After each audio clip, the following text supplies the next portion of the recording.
I, 25F, never imagined I'd be sharing this story, but recent events have left me with no choice.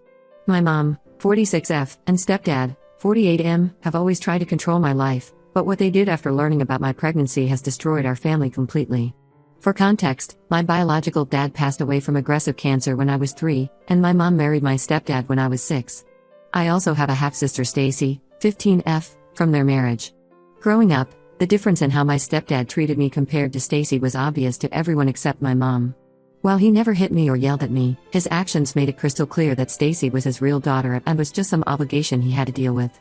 During school events, he would cheer and take photos when Stacy performed but would always be busy with his phone during my performances. For my high school graduation, he got Stacy a new iPhone so she could take pictures, but barely looked up from his newspaper when I got my diploma. My mom always defended him, saying I was imagining things and that he was doing his best to be a good father figure. After years of this treatment, I learned to accept that I would never be good enough for him and focused on building my own life. I met my boyfriend Mike, 27M, 3 years ago when my car broke down and I took it to his garage. He not only fixed my car but also made sure to explain everything he was doing so I wouldn't get overcharged at other places in the future. We started dating soon after, and he's been nothing but amazing and supportive. My family, especially my stepdad, never approved of Mike because he works as a mechanic and didn't go to college.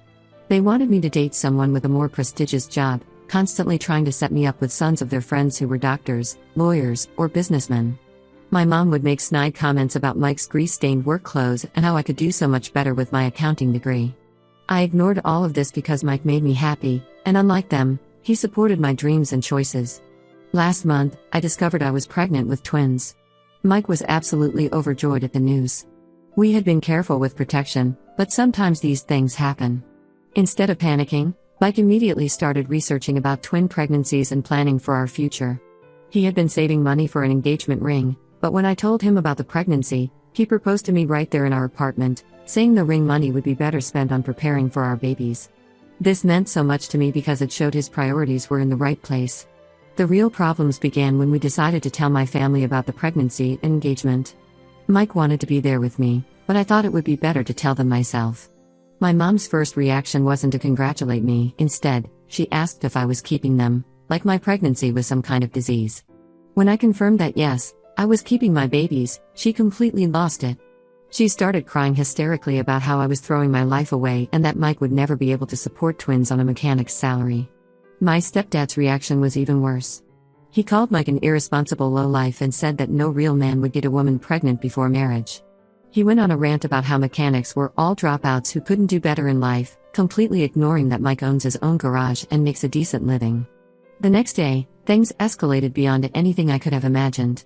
My mom actually showed up at my workplace with Stacy in tow. I work as a junior accountant at one of the bigger firms in our city, and my mom created this huge scene in the lobby. She was crying and begging me to think about my future, saying that Mike had probably gotten me pregnant on purpose to trap me because he knew I had a good job. She kept going on about how I was throwing away my career and that no respectable company would want a young mother. This was incredibly humiliating. My coworkers and even some clients witnessed the whole thing. Even now, weeks later, people at work still give me strange looks and whisper behind my back. That same evening, my mom took it upon herself to call our entire extended family, all my aunts, uncles, and cousins. She twisted the whole story to make Mike sound like some deadbeat who had taken advantage of me. She told everyone he was probably going to leave me alone with the twins, just like other mechanics she knew who had abandoned their families. Soon, my phone was flooded with calls and messages from relatives I hadn't spoken to in years, all telling me to think carefully about my choices. Some even suggested I should get an abortion because raising twins alone would ruin my life. The final breaking point came when my stepdad called me to his office for a private talk. He offered to pay for an abortion and said he would help me find a better man afterward, someone more suitable for my social status. The part that infuriated me most was when he said this was for my own good because he didn't want me to struggle like my mom did after my biological dad died. This was completely false. My dad didn't abandon us or leave us struggling. He died of cancer but made sure we would be taken care of by leaving a good life insurance policy. My stepdad was basically trying to rewrite history to justify his interference in my life. I finally snapped and told them both exactly what I thought of their behavior. I reminded my stepdad that he wasn't my real father and had never tried to be one anyway. I brought up all the times he had ignored me in favor of Stacy, all the school events he had missed, and all the times he had made me feel like an unwanted burden in his perfect family. My mom started crying, saying I was being ungrateful for everything they had done for me, as if providing basic necessities to a child deserved some kind of special recognition. I walked out of their house that day and haven't spoken to them since. Stacy has been constantly texting me, saying I hurt mom and dad badly with my words, and that I need to apologize. Some extended family members think I overreacted and should give them time to accept the situation. But others, especially my dad's sister, have fully supported my decision and told me I did the right thing by standing up for myself and Mike. Mike and I are now living together in our apartment, preparing for our twins and planning a small wedding. Despite being sure about my decision, this whole situation has left me feeling hurt and betrayed. I always thought family would be there to support you during life's important moments, but instead, they're trying to control my choices and tear down the person I love most. The fact that they would go so far as to humiliate me at work and try to turn our entire family against us shows just how little they respect me as an adult capable of making my own decisions. Update 1. It's been 3 weeks since my last post, and I've discovered something that has completely changed my understanding of my family's behavior. Their reaction to my pregnancy wasn't just about Mike or his job, there was a much darker reason behind their attempts to control my life. Last weekend, my Aunt Julie, my dad's sister, drove 4 hours to visit me. She said she had been following my situation through other family members and needed to tell me something important in person. What she revealed left me speechless and shaking with anger. Before my dad died, knowing his cancer was terminal, he had set up an extensive trust fund for me. The conditions of the trust were specific. I would gain access to it either when I turned 26 or when I started a family, whichever came first. My mom and stepdad were appointed as trustees until either condition was met. The trust fund wasn't just money in a bank account, it included properties that my dad had inherited from his parents, and various investments he had made. My aunt showed me all the legal documents she had kept copies of. The trust fund is currently worth around $800,000, plus 2 rental properties in the downtown area that generate substantial monthly income. My dad had carefully planned everything to ensure I would be financially secure, but my mom and stepdad had kept this hidden from me my entire life. According to the documents, the rental income was supposed to be reinvested into the trust fund, but my aunt suspects they'd been using it for themselves. This revelation explains so many things about their behavior over the years. Their constant interference in my relationships, their push for me to focus on my career instead of dating, their extreme reaction to my pregnancy, it was all about maintaining control over the trust fund. They knew that once I had the babies, they would lose their position as trustees and have to hand over control of everything to me. With shaking hands, I called my mom to confront her about this. At first, she tried to deny everything, but when I mentioned the specific details from the documents, she broke down and admitted it all. Her explanation was that they were trying to protect me, claiming I wasn't mature enough to handle such a large inheritance. But then, in the same breath, she had the nerve to suggest that Mike might have somehow found out about the trust fund and deliberately gotten me pregnant to get access to the money. This accusation made me physically sick. I started thinking back to all the times they had interfered with my relationships. Every time I dated someone they considered beneath their social status, they would find ways to sabotage the relationship. They always pushed me toward wealthy men from their social circle, claiming they just wanted the best for me. Now I understand, they were afraid of losing control over the money if I started a family with someone they couldn't manipulate. Even their aggressive push for me to get an abortion makes more sense now. They weren't concerned about my future or the babies, they were desperately trying to prevent me from meeting one of the trust fund conditions. If I had the abortion and stayed single, they would maintain control until I turned 26, giving them another year to figure out how to keep their hands on the money. I immediately contacted a lawyer specializing in trust fund cases. The lawyer discovered something even more disturbing. Last year, my mom and stepdad had attempted to modify the trust fund terms to extend their control till I turned 30.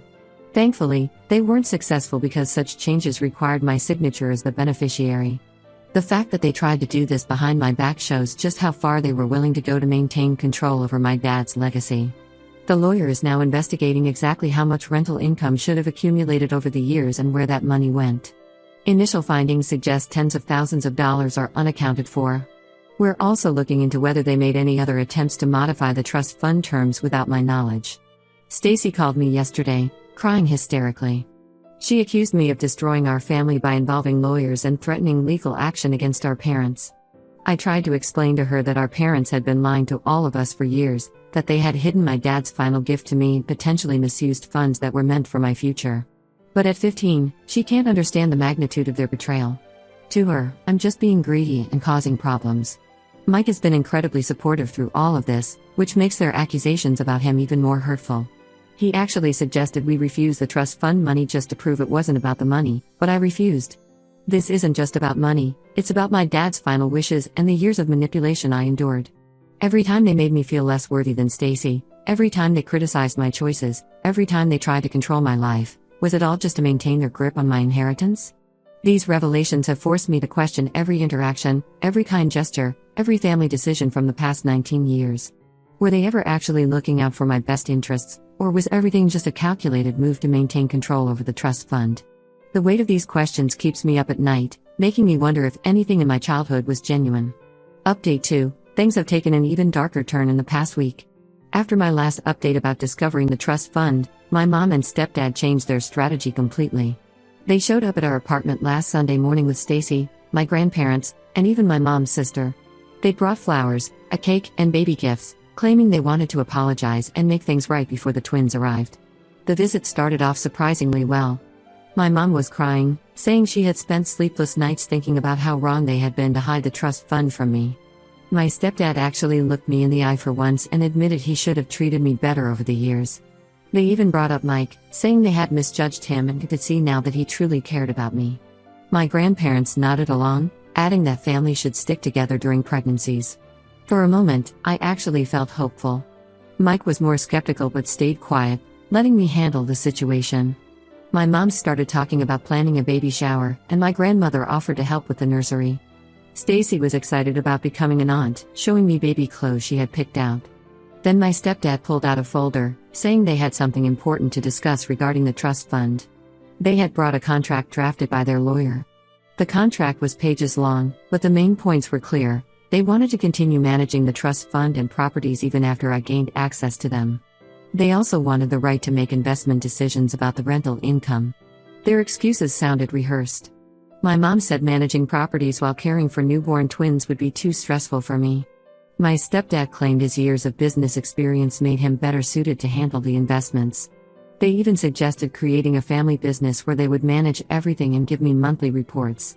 When I refused to sign, their entire demeanor shifted.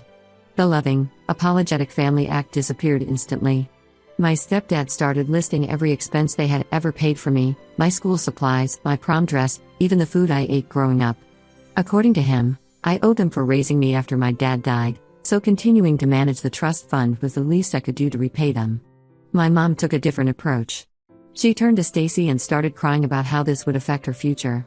She told Stacy right there that her college fund might have to be used to hire property managers since I was being uncooperative. Stacy started crying too, asking why I wanted to hurt them like this. It was clear they had coached her beforehand. The most infuriating part was when they brought up my dad.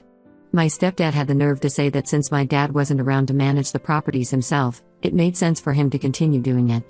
My mom added that my dad would have wanted the properties to benefit the whole family, not just me. They were basically trying to use my dead father to manipulate me into giving them control of the inheritance he left specifically for me. I stayed calm and told them I wouldn't sign anything. Mike, who had been silently watching this whole scene, finally spoke up. He pointed out that their actions, showing up uninvited with a contract and using Stacy to emotionally manipulate me, proved exactly why they couldn't be trusted with my inheritance. This sent my stepdad into a rage. He started yelling about how a mechanic had no right to comment on family business. He told Mike to stay out of it unless he wanted his garage to start losing customers. When we asked them to leave, they refused to move. Mike had to threaten to call the police before they finally left our apartment. Before leaving, my stepdad turned to me and said if I didn't sign the contract, they would make sure everyone in our extended family and social circle knew what an ungrateful daughter I was. My grandparents, who had been mostly quiet during this confrontation, called me later that evening. They said they were disappointed in how I handled things. According to them, I was being unnecessarily difficult and putting money above family. My grandmother suggested that my pregnancy hormones were making me emotional and that Mike was influencing my decisions. They urged me to reconsider the contract before things got worse. This whole incident has shown me that my parents' apology was just another manipulation tactic. They don't care about making amends or being part of their grandchildren's lives, they only care about maintaining control over the money. Using Stacy as an emotional pawn and threatening Mike's business proves they haven't changed at all. Update 3. It's been 4 months since everything started, and I can finally share the conclusion to this whole mess. The court proceedings about the trust fund ended last week, and the outcome was better than I could have hoped for. The final hearing was intense. My mom and stepdad showed up with 3 lawyers, clearly expecting to overwhelm us with legal expertise. They had prepared a huge presentation about how they had managed the trust fund responsibly and always had my best interests at heart. But their arguments fell apart when our lawyer presented the financial records. The judge ordered a complete audit of their management of the trust fund for the past 19 years. The investigation revealed they had misused over $150,000 from the rental income alone. Instead of reinvesting it into the trust fund as required, they had used it for luxury purchases, vacations, and even Stacy's private school tuition. Their lawyers tried to argue that these expenses were somehow related to my welfare, but the judge didn't buy it. My stepdad actually tried to blame my mom during the proceedings, claiming she had handled most of the financial decisions. This backfired spectacularly when my mom, feeling betrayed, revealed that he had been forging documents to withdraw money from the trust fund for his failed business ventures. The judge was furious about this admission. The court ordered them to repay every misused penny with interest. My stepdad is also facing potential criminal charges for financial misconduct and document forgery. Their lawyers immediately tried to negotiate a payment plan, but given the amount involved, they'll probably have to sell their vacation home to cover it. The most unexpected outcome was Stacy's reaction to all this. She sat through the final hearing and heard all the evidence. Watching our parents turn on each other in court and seeing the documented proof of their lies finally opened her eyes. She came to my apartment afterward, crying and apologizing for not believing me earlier.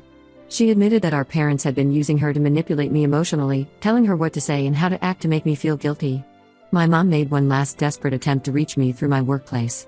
She somehow got past the front desk and tried to create another scene, claiming she was having a medical emergency and needed to see me immediately. My boss, who now knows the whole situation, had security escort her out. She's been banned from the building, and my company's legal team has warned her about harassment. My stepdad still sends threatening messages occasionally through different numbers, saying this isn't over and that I'll regret choosing money over family. Our lawyer is documenting everything for a potential harassment case. We've also installed security cameras around our new house just to be safe. Mike and I are now focusing on preparing for our twins, who are due in 3 months. We've used some of the trust fund money to buy a small house in a nice neighborhood, and Mike has expanded his auto repair business by hiring 2 more mechanics. The rental properties from my dad's trust fund are now being properly managed by a professional company, and the income is finally being used as my dad intended. My Aunt Julie has been incredible through all of this. She's helping us prepare the nursery and sharing stories about my dad, telling me how proud he would be of how I stood up for myself. She also revealed that my dad had specifically considered adding my mom and stepdad as trustees only temporarily, but his declining health forced him to make quick decisions. I've decided to go completely no contact with my mom and stepdad. Some extended family members, especially my grandparents, still think I'm being too harsh and that families should forgive each other. But I can't risk having such toxic, manipulative people around my children. The trust fund drama showed their true colors. They were willing to steal from their own grandchildren's inheritance and use their daughter as an emotional pawn. I won't let them manipulate my kids the way they manipulated me. Stacy is the only one I'm maintaining limited contact with. She's still young and was as much a victim of their manipulation as I was. We've agreed to meet occasionally for lunch, but only when our parents aren't around. She understands why I need this boundary and has promised to respect it.